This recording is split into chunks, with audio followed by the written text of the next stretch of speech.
Pak Nusron yang saya hormati, yang saya muliakan. Yang pertama, karakter saya kan Pak Nusron tahu dari dulu lah. Coba tunjukkan kepada saya, pengusaha siapa yang bisa main-main saya? Kalau itu ada, saya berhenti dari hari ini.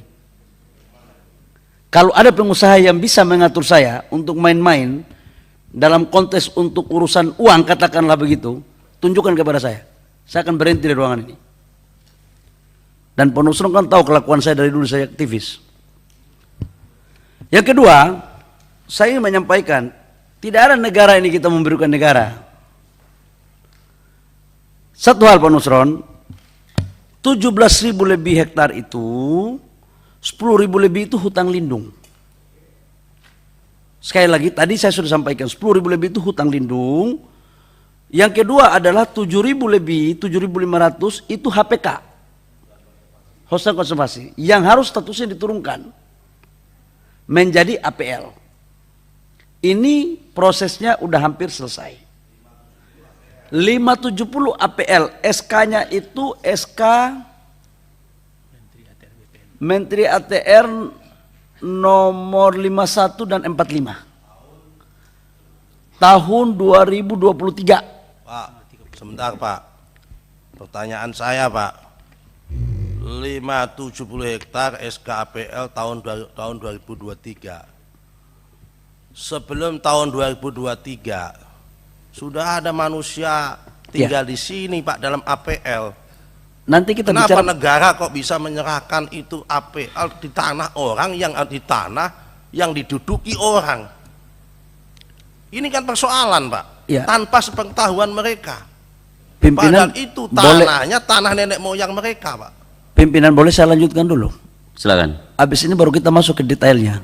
Saya setuju itu Pak Nusron, nggak ada yang nggak setuju, aku setuju. Yang kedua, menyangkut dengan, ini menyangkut status dulu ya Pak Nusron ya, bahwa ada plus minusnya kita atur. Yang kedua, saya pikir apa yang disampaikan oleh Pak Nusron tadi itu menjadi introspeksi untuk kita semua. Sangat bagus sekali, tapi ada beberapa catatan Pak Nusron. Yang pertama, kalau urusan BP Batam tentang apa yang di narasi terakhir, nanti Pak BP Batam, karena saya sama sekali tidak ikut. Tetapi jangan sampai ada persepsi bahwa seolah-olah untuk investasi Rempang ini perlakuannya khusus dengan yang lain. Dari Kementerian Investasi enggak seperti itu. Kenapa? Karena tim saya, perwakilan saya di China, itu sudah melakukan pertemuan ini berbulan-bulan, berkali-kali. Dan tim saya memberikan rekomendasi untuk mengecek ini perusahaannya, maka kemudian saya datang ke China. Ini sebenarnya adalah Pak Nusron, mohon maaf, ini adalah sebenarnya hilirisasi tahap kedua setelah nikel untuk pasir kuarsa dan pasir silika. Ini yang kita bangun di sana. Nah, setelah saya ke sana, ketemulah sama investor. Dan saya ketemu langsung perusahaannya dan saya datang ke pabriknya. Dan saya yang meminta mereka untuk datang. Nah, terkait dengan lokasi, jadi sekali lagi saya clearkan bahwa kami tidak pernah membeda-bedakan mana perusahaan mana itu Pak Nusron, insya Allah lah. Saya sangat kenal sekali sama senior saya Pak Nusron ini, dan Pak Nusron juga sangat kenal saya. Kalau persoalan integritas, insya Allah kita semua sama-sama tahu dan kita sama-sama senior junior lah. Nah, terkait dengan persoalan APL yang ada sekarang itu dan berapa areal yang dipakai, itu kan yang tadi Pak Nusron minta tadi. Dari total 7.000 lebih atau 8.000 lebih termasuk APL 570 hektar Pak Nusron, yang dipakai hanya 2.300 hektar.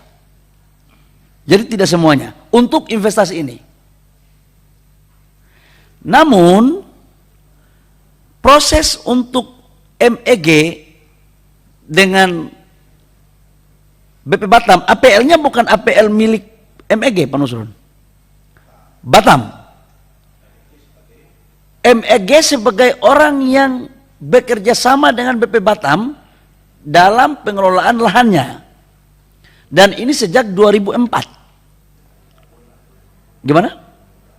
Ya, dari 2004. Yang waktu itu saya yakin Pak Nusron baru jadi anggota DPR waktu itu, periode pertama karena baru selesai ketua umum PMII, yang memang caranya Pak Nusron ini nggak kita heran, karena hanya dua yang berlatar belakang PMII sama HMI cuma Pak Nusron, yang lainnya pasti satu-satu, dan keahliannya luar biasa sekali. Dan itu Pak Nusron 2004 mereka melakukan perjanjian dengan BP Batam. 2004 itu Pak Jokowi masih belum jadi wali kota. Saya pun masih jadi di Papua. Bentar Pak, interupsi Pak. Pak Ketua, boleh? APL kan baru diteken tahun 2023. Kenapa sudah ada kerjasama tahun 2024? 2004. Berarti kerjasamanya itu belum ada APL. BP Batam atas dasar apa BP Batam itu pada tahun itu sudah kerjasama dengan swasta yang tanahnya itu bukan tanah dia. Wong jelas tadi APL-nya baru tanda tangan di tahun 2023. Berarti kan dia nggak punya legal standing mempekerjasamakan tanah yang masih punya tanahnya hak adat orang. Mohon izin Pak, ini logika saya Pak ini Pak. Coba kalau Gini, saya salah tolong diingatkan. Pak Nusron, biar tidak terjadi distorsi, saya ingin menyampaikan bahwa dalam peta dana penguasaan BP Batam, areal yang ada, negara kita kan selalu begitu Pak Nusron, itu dikuasai oleh BP Batam. Dan itu sejak Kepres 28 nomor 28 tahun 92. Kepresnya. Ya. Wilayah kerja BP Batam 19 Juni tahun 1992. Nah, maksud saya begini, kalau kita mau mendalami asal usul musababnya, saran saya bikin forum khusus aja pimpinan. Supaya tidak kita bias, karena Pak Rudi ini pun kalau disuruh bawa berkas, saya yakin pasti banyak. Dan alangkah temanya hari ini kan kita bicara tentang kisruhnya BP Batam. Tapi kalau bicara sejarah BP Batam, saya pikir dengan BP Batam aja. Karena saya tidak juga pada kompetensi untuk menjelaskan proses awal itu. Saya hanya pada konteks investasinya. Jadi intinya adalah APL itu milik BP Batam, bukan milik PT MEG. Dan arealnya 2.300 hektar. Biar itu clear. Yang ketiga Pak Ketua, Pak Nusron, kalau ke yang lain boleh Pak Nusron punya pandangan atau apa silakan. Tapi kalau kami dari Kementerian Investasi khususnya saya, kalau ada itu Pak Nusron dapatkan, kasih tahu saya. Yang main-main. Dan kalau itu betul kepada saya akan mundur dari menteri. Kita ini kan udah biasa sepatu miring Pak Nusron. Kita udah lama miskin, nggak mungkin di saat kita sudah begini masih juga main-main. Insya Allah lah kita sama-sama istiqomah untuk menjalankan kebaikan yang terbaik untuk pembangunan dan kesejahteraan rakyat bangsa dan negara. Makasih. Terima kasih Pak Bahlil. Sebenarnya yang sebagian tadi ke BP Batam sebenarnya, cecaran Pak Nusron tadi. Karena itu nanti BP Batam yang akan menjawab. Dari anggota sudah Pak Ekal, dari pimpinan. Saya sedikit saja Pak Bahlil, Pak Menteri. Pertama, tadi Pak Menteri menyinggung soal komunikasi. Dan ada ruang gelap di media sosial yang terus-menerus dimainkan. Bagi saya, gelap itu enggak ada. Bagi saya yang ada adalah tiadanya cahaya. Jadi gelap ada karena tidak adanya cahaya. Kenapa ada kegelapan di media sosial karena memang cahaya di forum-forum resmi, informasi dari lembaga yang otoritatif itu sangat kurang. Kalaupun ada, tidak masif. Saya meyakini negara ini pasti berdaya untuk memasifkan informasi dari lembaga-lembaga yang otoritatif. Jadi sikap kita seharusnya tidak selalu menyalahkan kegelapan di media sosial, tetapi yang harus kita rapatkan adalah bagaimana cahaya itu berpendar seluas-luasnya sehingga kegelapan itu tidak ada. Karena itu penting bagi kami forum ini supaya punya kesempatan Pak Menteri untuk menyampaikan, untuk menebarkan cahaya supaya gelap itu tiada. Kira-kira itulah kita undang Pak Bahlil itu. Yang kedua, tadi Pak Menteri juga menyampaikan ada indikasi ada yang tidak suka juga investasi besar itu masuk di Indonesia, khususnya di Batam.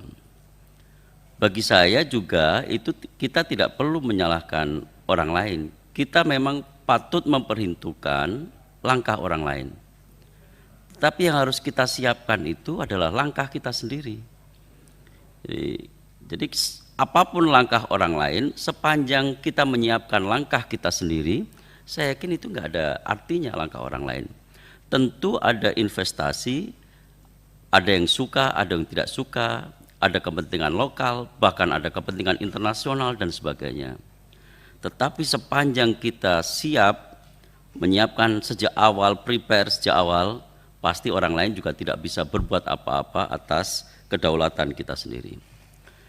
Itu saja dari saya Pak Bahlil, mungkin sedikit agak puitis hari ini untuk Pak Bahlil, karena Pak Bahlil agak serius tadi jawabnya. Jadi saya persilakan menjawab pertanyaan-pertanyaan yang lain. Tadi Pak Nusron sebagainya sudah, silakan yang lain dijawab. Untuk lebih detail mungkin perlu disampaikan secara tertulis, terutama yang menyangkut data-data. Dan kalau diperlukan, usulan Pak Bahlil tadi bisa kita tindak lanjuti. Ada forum khusus yang membahas sangat detail termasuk data dan sejarah kawasan BP Batam, terutama yang ada di Rempang. Kami silakan Pak Bahlil dan Pak Rudi untuk menjawab pertanyaan yang tadi disampaikan anggota. Terima kasih pimpinan. Yang pertama dari senior saya, Pak Tunro, tentang investasi terkesan dipaksakan. Jadi yang pertama Pak, saya mau sampaikan bahwa awalnya ini kita mencari investor. Ini saya ceritakan biar ada benang merahnya. Kita mencari investor untuk membangun hilirisasi. Karena kita selesai nikel terlepas dari plus minusnya, alhamdulillah sudah ada perkembangan. Boksit udah juga perkembangan. Koper juga demikian. Maka kita lihat yang kita akan bangun yang paling besar itu adalah hilirisasi untuk pengelolaan pasir silika dan pasir kuarsa. Nah, silika sama kuarsa ini bahan baku untuk pabrik kaca dan solar panel. Selama ini kita ekspor terus. Lalu kemudian tim saya mencari investornya. Mencari di Eropa, mencari di Amerika, Jepang, Korea. Kita ketemunya di Cina. Jadi bukan kita tidak cari Pak. Hari ini kalau dari negara lain itu masuk, ya kita pertimbangkan mereka juga bisa mengambil bagian. Itu. Nah, setelah jadi clear, kita bangun MOU dengan PT Sinji Group ini. Nah, PSN itu bisa dilakukan kalau sudah ada pertama adalah potensi investasi atau proyek apa yang mau dikembangkan. Jadi barangnya dulu ada, perencanaannya baru kita dorong. Contoh katakanlah PSN di Fak-Fak untuk pabrik pupuk.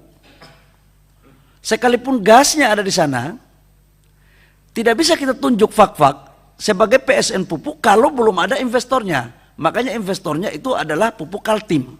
Itu contohnya Pak. Jadi kita carikan investornya dulu.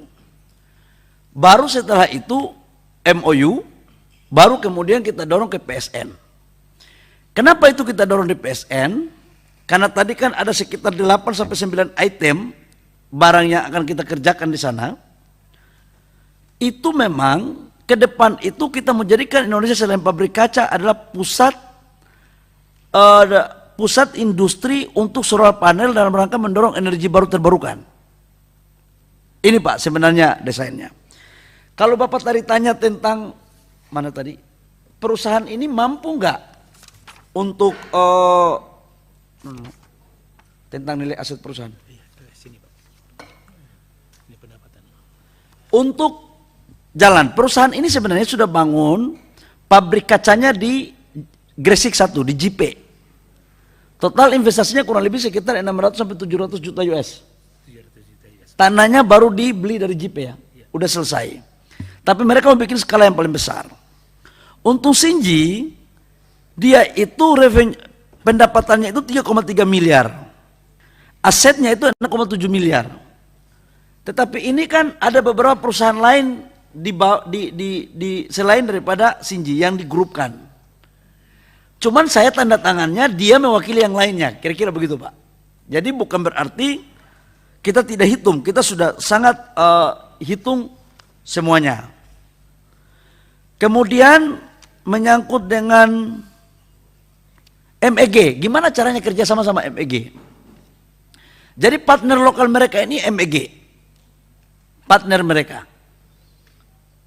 Nah, karena MEG sudah mempunyai perjanjian kerjasama dengan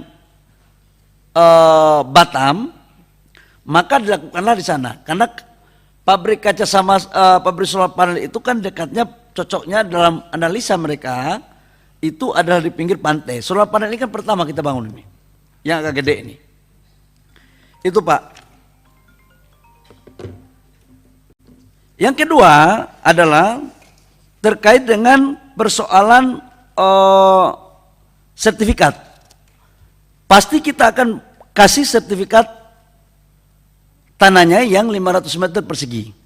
Tadi untuk sekaligus saya ke Pak Nusron, kepada sahabat saya Pak Nusron bukan kita membatalkan arahan Bapak Presiden itu bukan membatalkan relokasinya. Kita yang batalkan itu adalah relokasi dari Rempang ke Galang, Tanjung Galang, karena itu dua pulau yang berbeda. Tetapi kita geser dari kampung sebelah ke kampung sebelah masih dalam kecamatan yang sama. Jaraknya itu 3 kilo. Kampungnya tetap, kita geser orang yang penduduk di situ, kita geser ke kampung sebelah, kita padatkan. Kita padatkan di kampung Tanjung Banon. Itu. Tapi kampung-kampung yang ada itu kita sudah sosialisasikan untuk kita geser mereka. Itu Pak. Jadi mohon maaf agak yang dimaksudkan untuk tidak ada relokasi itu tidak ke Tanjung, tidak ke apa namanya? Galang. Aduh, nama-nama ini memang agak susah kita memang. Dapur 3. Nah, yang berikut adalah terkait dengan Pak Darmadi, Prof. Memang jujur di satu sisi kita ini butuh percepatan dalam rangka memberikan kepastian. Tapi di sisi lain kan kita harus juga adalah bijak dalam mengurai rambut yang ada ini, mengurai masalah. Karena itu kami sudah melakukan langkah-langkah antisipatif agar investornya juga mau sabar sedikit menunggu. Karena kalau tidak, ya udah pergi. Dan saya jamin kalau begini terus kelakuan kita, ya udah. Terkecuali parlemen ini kita setuju untuk begitu, oke? Itu pilihan yang serba susah bagi kita. Dan kita tahu untuk mendapatkan FDI itu bukan pekerjaan yang paling gampang. Bukan gampang, Bapak-bapak Ibu semua. Bapak Ibu boleh ngomong apa saja. Tetapi ketika kita datang untuk merayu orang untuk masuk investasi di negara kita, itu nggak gampang. Kita ini sedang berkompetisi dengan negara lain. Kita berkompetisi dengan negara yang lain yang menyiapkan clear and clean. Ya terkecuali kita buat sepakat aja bahwa investasi nggak boleh kita geser-geser orang, ya udah kita buat undang-undangnya. Jadi yang membuat negara kita ini nggak maju ya kita sendiri. Ayo kalau itu dimungkinkan kita buat. Tetapi kan presiden maunya bukan begitu. Presiden maunya dan postur pertumbuhan ekonomi kita kan 29-30% itu dari investasi. Dan kalau investasi enggak, berarti pertumbuhan ekonomi global kita, pertumbuhan ekonomi kita bukan berarti kita akan baik-baik saja, berpotensi juga untuk turun, Pak. Ya itu, makanya sekarang saya mengajak kita semua berpikirnya harus berpikir, enggak ada pemerintah mau menyengsarakan rakyatnya. Saya juga nangis Pak Kerempang itu Pak. Air mata saya gugur Pak, demi Allah wa Rasul. Enggak main-main Pak. Saya itu melihat mereka juga seperti melihat orang tua saya di kampung. Kita ini kan hidupnya di kampung Pak. Biaya apa saja yang selain dari rumah itu yang dikeluarkan, ada uang. Tapi Pak Menteri, koordinasi terakhir dengan sini sudah? Insya Allah mereka mau pahami. Karena perwakilan saya sebelum saya rapat ini saya telepon, insya Allah mereka memahami, tapi juga mereka berpikirnya agar bisa sama-sama kita selesaikan dengan baik, dan kalau bisa diharapkan bisa cepat, ya itu jauh lebih baik juga. Tetapi posisinya tidak sampai seperti menekan kita, enggak. Ya mudah-mudahan kita mampu menyelesaikan ini dengan baik-baik, semuanya bisa dengan cepat. Biaya yang dikeluarkan Pak Prof, selain dari rumah, itu karena kita sementara kan kita ada transisi singgah rumah. Jadi kalau satu kakak 4 orang, dia itu mendapatkan biaya hidup per orang itu 1.200.000. Jadi kalau 1 bulan kali 4 orang 4.800.000 minus biaya sewa rumah. Iya ya. Sewa rumah itu 1.200.000. Jadi satu kakak dapat 6 juta. Sampai dengan rumah jadi, Prof. 6 juta. Jadi selain itu didapatkan, itu dilakukan seperti itu. Izin Pak Menteri, itu sementara itu mereka tinggal di mana? Ada yang sekarang sudah ada sekitar 10 lebih kakak, itu sebagian tinggal di rumah keluarga, karena mereka memilih tinggal di rumah keluarga, dikasih uang setiap bulan 6 juta, kalau yang 4 orang, kalau yang mereka mau tinggal di rumah yang sudah disiapkan oleh BP Batam, ada rumah persinggahannya, sudah disiapkan juga.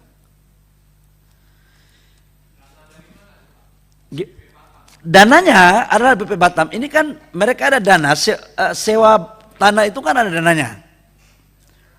Nah itu dana. Tapi kalau infrastrukturnya itu memang jadi investasi ini tidak dibiayai dari APBN, nggak ada. Ini biar clear. Ini bukan seperti kereta cepat, nggak begitu.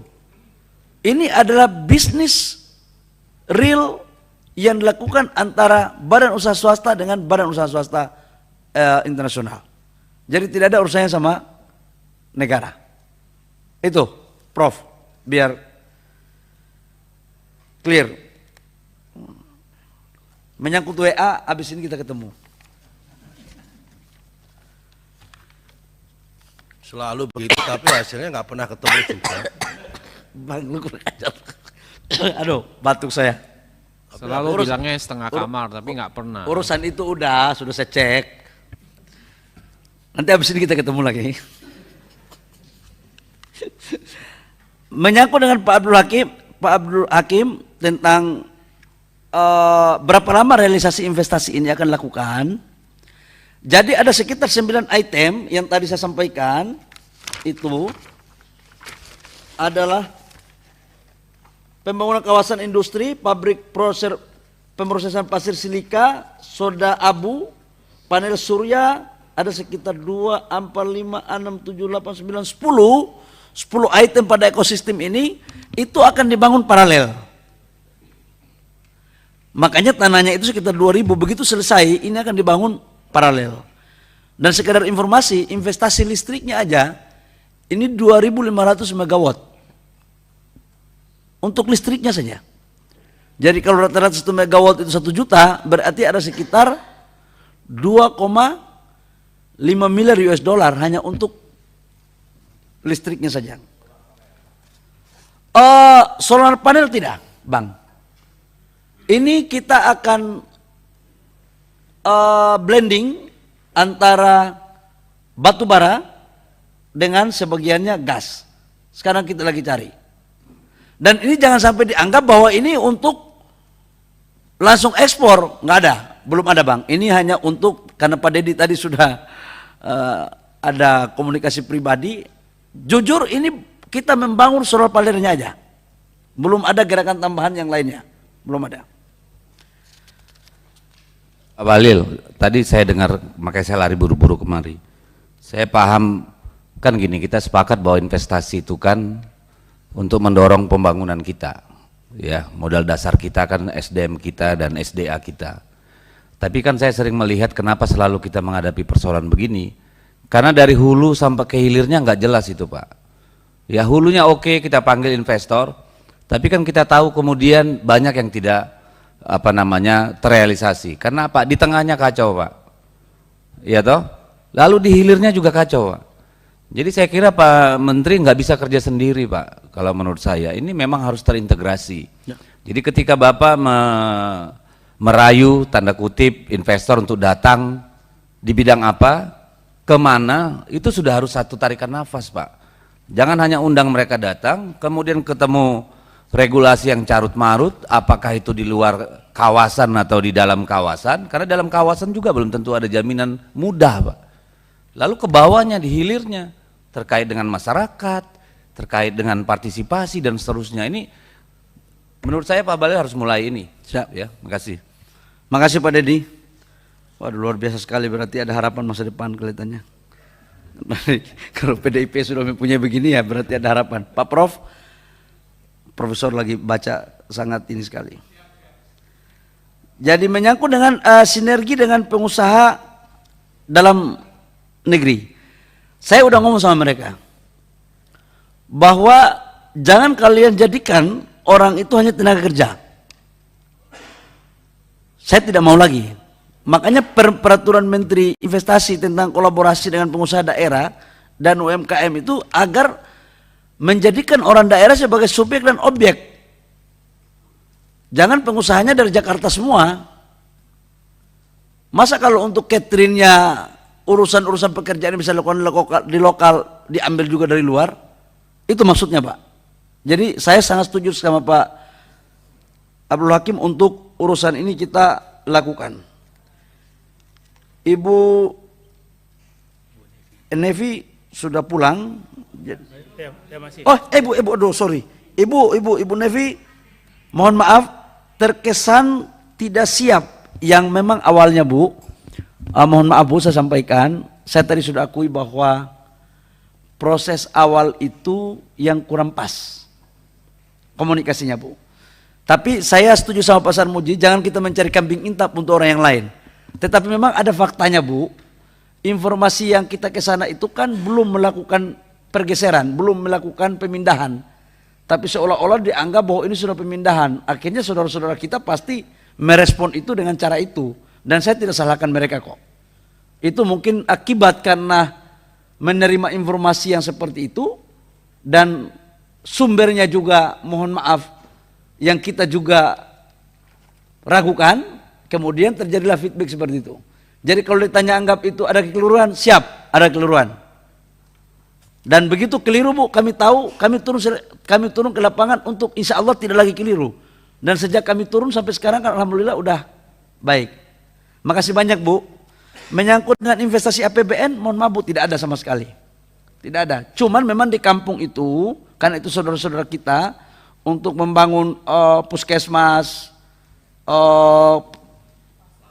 fasum-fasumnya, air bersihnya itu semuanya dipakai dari APBN, tetapi sebenarnya kan BP Batam ini BLU, mereka juga dapat uang untuk itu juga, negara juga ini. Kemudian dari saudara saya Pak Dedi, rumah contohnya setuju Pak, setuju itu. Bapak tadi sampaikan idealnya begitu. Kita harus bangun rumah contoh dulu apa segala macam idealnya.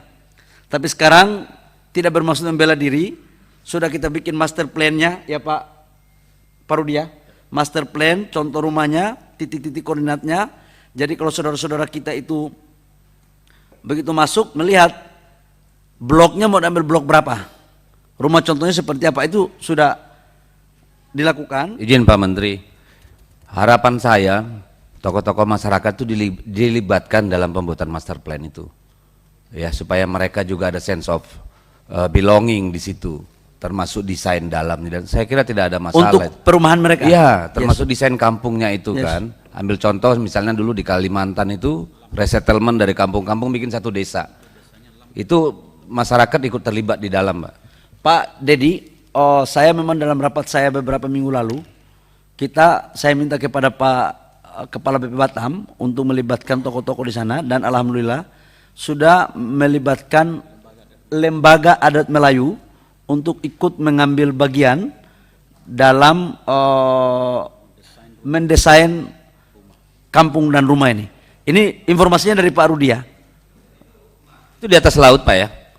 Tanahnya enggak di landed ya. Landed. Jadi laut itu adalah laut yang sama untuk dipakai nelayan mereka, tetapi di atasnya itu landed. Kemudian Pak Rudi, mana senior saya tadi? Pak Rudi, luas tanah yang dibebaskan tadi itu tadi saya sampaikan 2.300 hektar, dari 17.000 itu 2.300, kemudian investasinya ya tadi saya sudah jelaskan sekitar 11,5 miliar US dollar totalnya. Kemudian kepada senior saya, ini yang terakhir ini, senior saya kepada Pak Nusron, saya pikir ini pikiran-pikirannya bagus sekali. Yang urusan dengan BP Batam, senior saya tidak mencampuri, tapi kalau untuk kantor Adinda insya Allah lah Bang. Kalau saya sama abang kan bolehlah ini, tapi kalau yang lain insya Allah. Integritas kita, jadi jangan sampai dikirain karena saya urusannya dengan MEG atau investor Cina, terus kita ini ada something, mau disumpah pun saya mau untuk urusan ini. Pak Nusron sudah tahu, tadi Pak Nusron sudah ngomong punya siapa. Dan begini Bapak Ibu semua, kami mengurus investasi ini kan udah banyak sekali, dan salah satu problemnya itu adalah urusan tanah. Dan urusan tanah ini memang macam-macam sekali. Saya setuju dengan Pasar Muji, tapi Pasar Muji, saya tidak menyalahkan yang lain, tapi begitu investasi Rempang ini kok lebih menggelora daripada investasi yang lain. Padahal yang lain saya hadapi Pak, masalahnya lebih ruwet. Yang saya selesaikan, ruwetnya minta ampun. Contoh waktu kami membebaskan tanah untuk Pertamina di Kabupaten Tuban, itu 6 tahun mangkrak. Saya tidur di musola 2 hari, datang membebaskan itu. Banyak yang nggak mau, banyak juga aktivis yang nggak mau. Tapi begitu selesai, alhamdulillah clear. Dan masalahnya tidak begini. Saya tidak bermaksud menyalahkan siapa-siapa, tapi maksud saya adalah, ayolah, kita ini mengurus negara. Tapi kalau memang ada penetrasi dari pihak lain, ya kita juga sama-sama berkolaborasi untuk menghadapi itu. Jangan kita menjadi pembiasan sendiri, nggak bisa. Menghadapi persoalan besar itu kita butuh kolaborasi, kerjasama. Nggak ada orang hebat di bangsa ini. Semuanya itu harus kerjasama.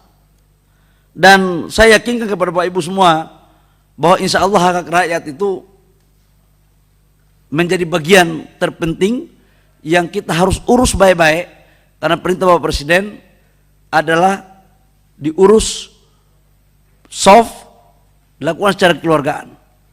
Saya pikir itu Ketua penjelasan dari kami. Yang lain-lainnya kami akan jawab tertulis, itu secara garis besar. Terima kasih. Baik, terima kasih Pak Menteri. Kepala BP Batam mau ada yang tambahkan? Izin pimpinan, saya tambahkan beberapa hal yang saya hormati Pak Nusron. Makasih Bapak. Tadi banyak sekali pertanyaan. Saya mau cerita tentang proses HPL saja.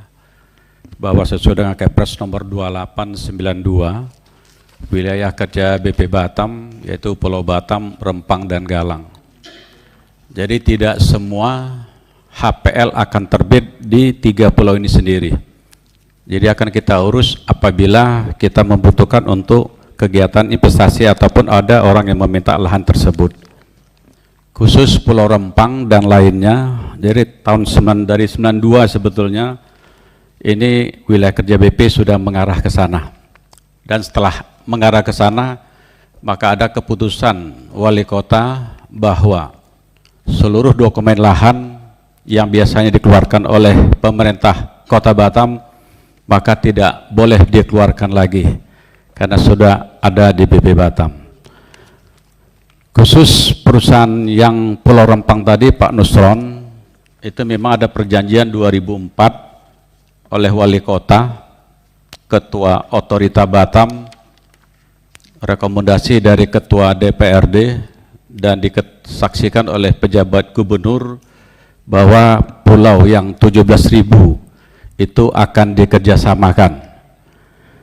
Pulau Rempang sendiri 17.000, yang 600 itu ada di Pulau Stoko dan di Pulau Galang sendiri 300.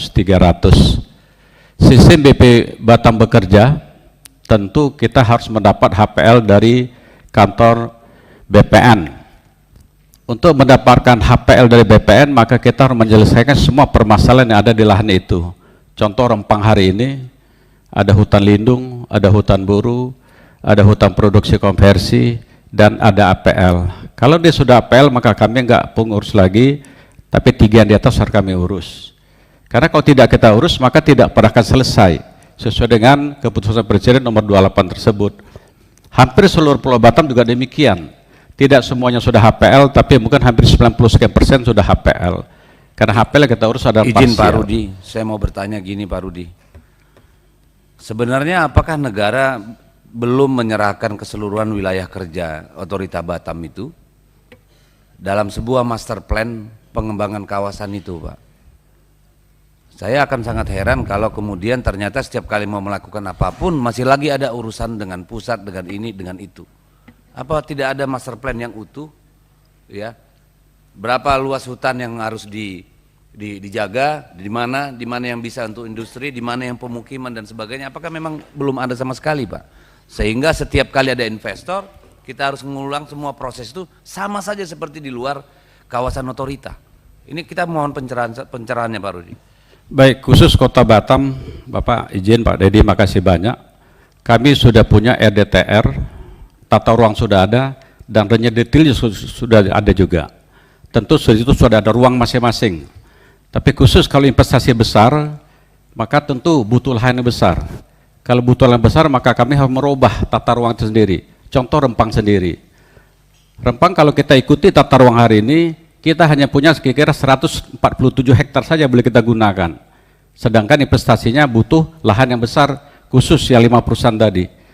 5 perusahaan tadi dia akan butuh lahan 2.000 plus 1 Rempang Tower itu untuk pengembangan PT MEK sendiri. Jadi sisa dari 2.000 ada 5.000 lebih akan digunakan PT MEK untuk membangun yang disampaikan Pak Bahlil tadi. Tapi yang 2.000 tadi ada 10 perusahaan yang akan dibangun sana. Intinya tata ruang sudah lengkap ada, tapi kalau ada kebutuhan yang mendesak harus kita investasikan, maka kita akan merubah tata ruang itu sendiri. Mohon izin Pak Ketua. Silakan. Mohon izin Pak Rudi. Sebelum terbitnya Kepres nomor 28 tahun 92, di lokasi Pulau Rempang itu yang 570 hektar sudah ada penduduknya apa belum, Pak? Sudah ada orangnya apa belum, Pak? Karena kayak yang saya temukan, informasi yang saya dapat dan saya ke sana, bangunan mereka itu ada bangunan yang sudah dibangun tahun 1930. Bahkan ada makam yang makam itu adalah makam tahun 1800-an. Terus di mana logikanya dan nilai kemanusiaannya? Hanya selembar kepres nomor 28 tahun 92. Wilayah penduduk tanahnya yang udah didudukin kemudian dianggap itu menjadi tanah negara.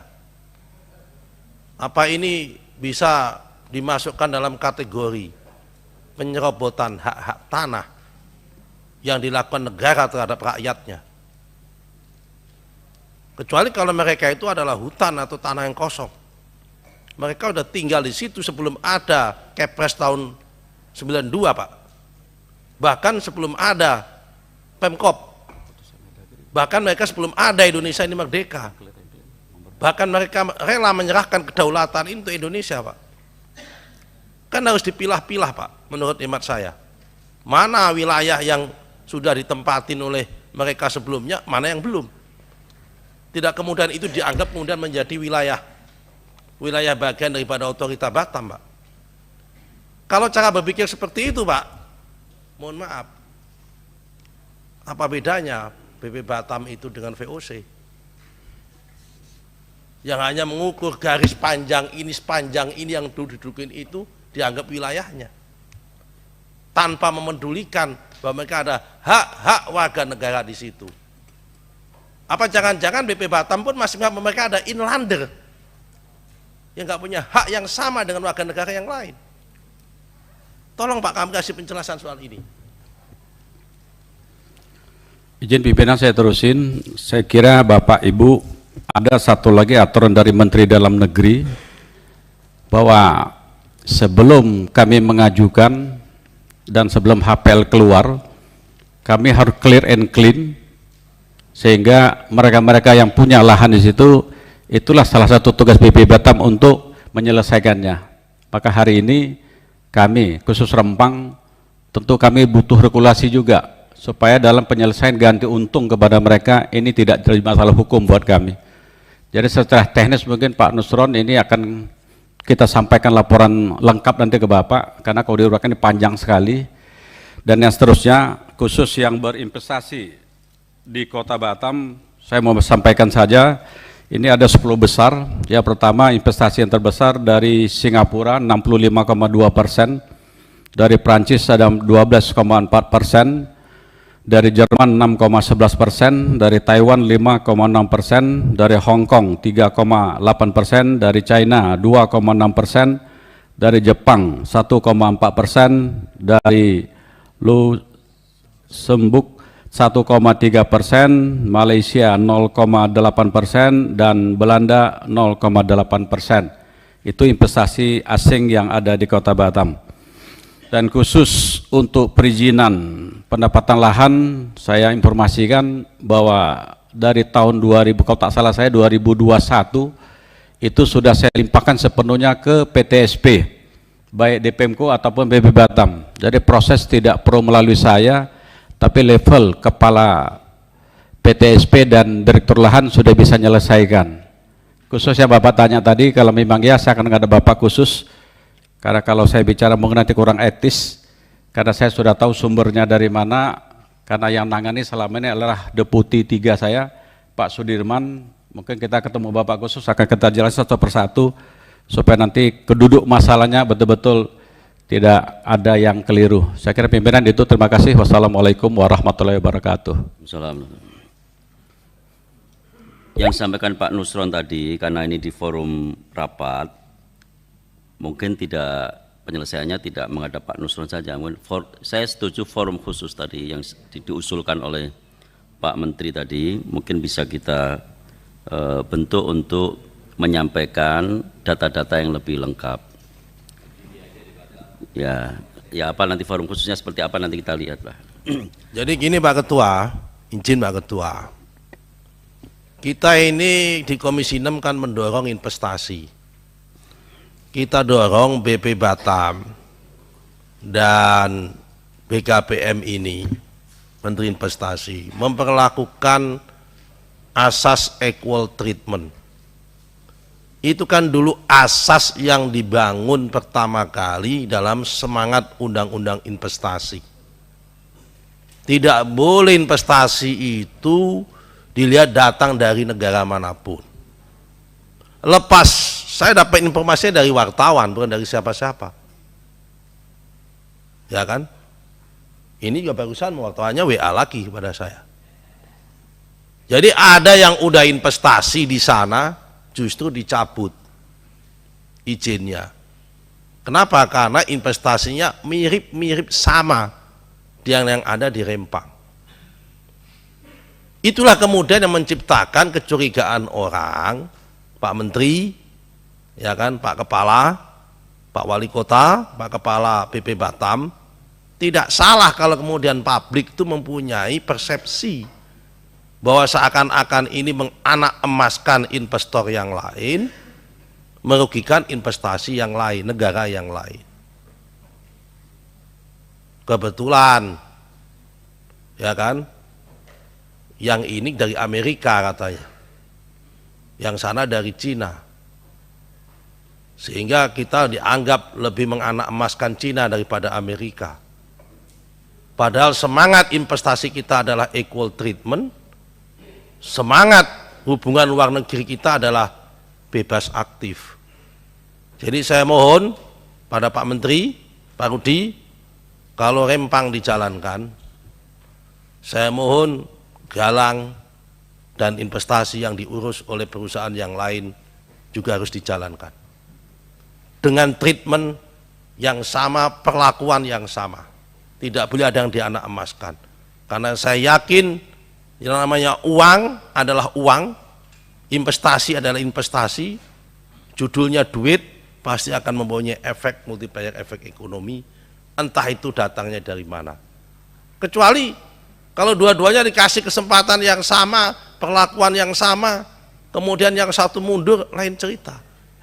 Ini yang satu izinnya dicabut, padahal udah bayar masalahnya. Itu yang membuat tadi rumor itu beredar kemana-mana. Saya kira itu Pak Menteri. Mohon ini diperhatikan khusus, ya kan? Terima kasih Pak. Pimpinan, izin pimpinan, Pak Nusron, karena ini terkait dengan Undang-Undang Nomor 25 Tahun 2007 tentang penanaman modal, equal treatment itu ada pada pasal 31, pasal 29 tentang PTSP.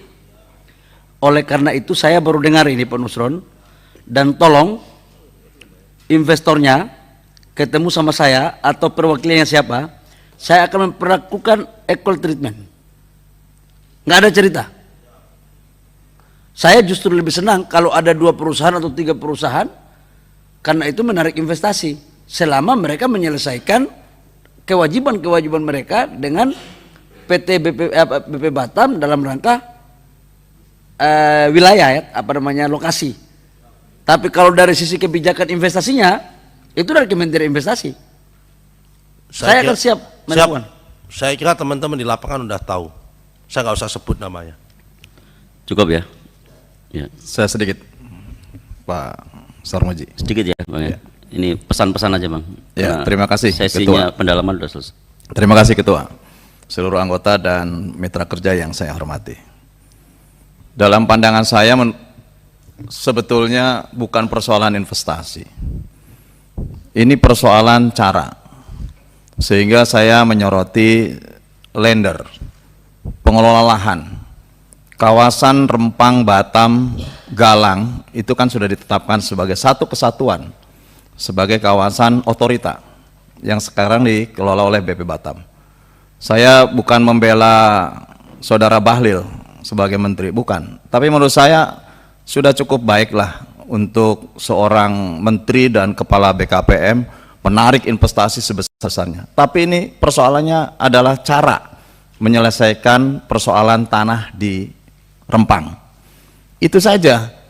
Dan kalau kemudian bahwa ini dibiarkan persoalan Rempang Dan bisa saja ini akan menjadi bom waktu yang juga mengkait-kaitkan dengan persoalan-persoalan lainnya. Banyak persoalan di Batam semenjak kemudian penetapan kawasan Batam sebagai kawasan otorita. Batam, Rempang, Galang. Saya mantan pimpinan Komisi 2, pernah saya pimpinan Komisi 4. Itu banyak persoalan sekali itu di dalam situ. Pak Rudi tahulah gitu, sebagai orang asli sana pasti tahu gitu. Nah, semestinya persoalan ini ya diurai dan diselesaikan secara baik-baik gitu. Caranya ya baik-baik. Dan tidak bisa untuk investasi kemudian rakyat harus terpinggirkan dari kawasan itu. Contoh, dulu ada yang namanya masyarakat Betawi. Karena Jakarta menjadi tujuan bisnis, usaha, pemerintahan dan lain sebagainya menjadi mahal. Warga Betawi tergeser ke Bekasi. Di Bekasi kemudian terjadi revolusi industri. Tumbuh industri di Bekasi, pindah ke Kerawang. Kerawangnya tumbuh lagi industri, pindah lagi geser kemana? Loh, kalau ini kejadian sama di seluruh wilayah tanah air, terus warga masyarakat yang tidak cukup mampu akan berada di mana nanti posisi tinggal? Ini harus menjadi kebijaksanaan kita. Kebijakan pasti akan berlaku untuk semuanya. Tapi kebijaksanaan itu kan diskresi. Nah, jadi oleh karena itu menurut saya, kalau memang akan investasi ini akan dibuat berdampingan, ya dibuat kawasan-kawasan. Ini adalah kawasan perumahan, ini adalah kawasan industrinya. Tapi kalaupun mau dipindahkan, ya bicara baik-baik, persuasif. Jangan dengan represif gitu. Pak Sudirman punya pengalaman panjang menurut saya terkait dengan kasus di Benoa. Ini hampir mirip, untuk membawaskan satu kawasan Rempang dengan kawasan Benoa sama Pak Dirman.